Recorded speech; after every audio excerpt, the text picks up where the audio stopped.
Welcome back. Okay, it is Fed time. A two-day policy meeting has kicked off in Washington today. Today and tomorrow, many are expecting a quarter-point rate cut. 100% expect a quarter-point rate cut. Joining us right now is Vining Sparks chief economist Craig Dismuke. And Craig, it's always a pleasure to see you. Thanks for being here.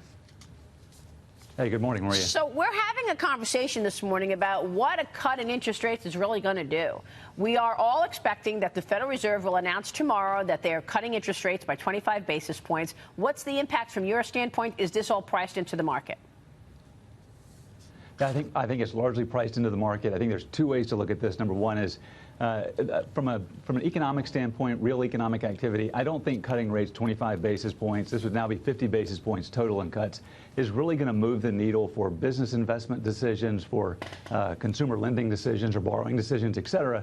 What I think it does, though, is on the flip side, is that it reaffirms optimism for the markets. It gives the markets optimism that the Fed is going to come in and loosen conditions, ease conditions, financial conditions, when there's so much uncertainty out there. And I think that's key right now with all the uncertainty that's in the market, is that the Fed is responsive. And so that's where I think the impact comes from. And I think you've seen that play out in the markets already.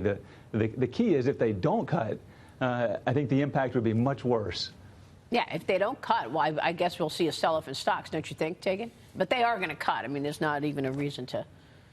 Right. It would be disruptive to myriad asset classes, potentially. But are you seeing signs, Craig, of the improvement in sentiment, if you will? And I'm not talking about consumer sentiment, but at least business optimism. So you don't see, so business confidence was a little bit weaker last month. It has held in relatively well. The outlook for sales has stayed fairly strong. The overall economic outlook has dropped more than the outlook for sales has, which tells us that, yeah, real activity is continuing to be decent. The problem is that their overall view of the economy has been a little bit weaker. So I don't think that the Fed cutting is necessarily boosting business investment per se. I think more so it's boosting market confidence that the Fed is going to act, they're going to ease policy at a time when the markets are saying that they need to.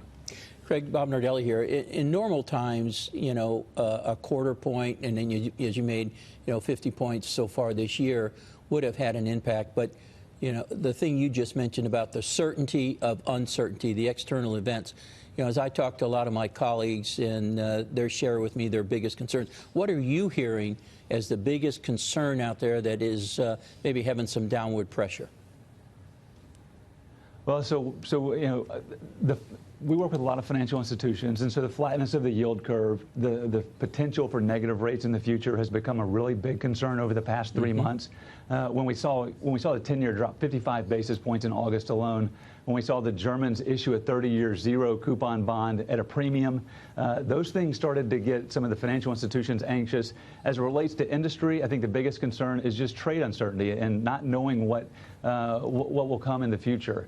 The U.S. economy continues to be decent, held up by a very strong consumer, but it's that uncertainty about what's going to happen globally, what's going to happen with trade policy that we keep hearing. Yeah, and where do you think this is going? I mean, a new Bank of America Merrill Lynch survey shows that recession fears are on the rise. 25% of U.S. credit investors say that they believe there will be a recession in the next year. Craig, we know that this economy has slowed down. Do you think this uncertainty around trade is the reason? And are you expecting a recession? So we don't expect a recession in the short term if the Fed eases policy. I think one of the reasons that recession fears has risen is because the yield curve inverted 2 weeks ago and 3 weeks ago. That 2's10 spread inverted. And when everybody sees the headline that the yield curve is inverted, they get anxious. They start to think, well, it's always been accurate in the past with the exception of 98. Remember in 98 it inverted, except the Fed cut 50 basis points within 4 months. And so that's why I think it's so important that they do cut, because of all the fear that's being created by financial conditions, by the inverted yield curve. And so if they were to come in and cut, I think that eases that up a little bit. It reduces the risk of recession. But if you don't, and you were to let the inverted yield curve persist, it can start to affect credit creation and banks don't want to lend when their cost of funds are higher than the yields they can get on their loans.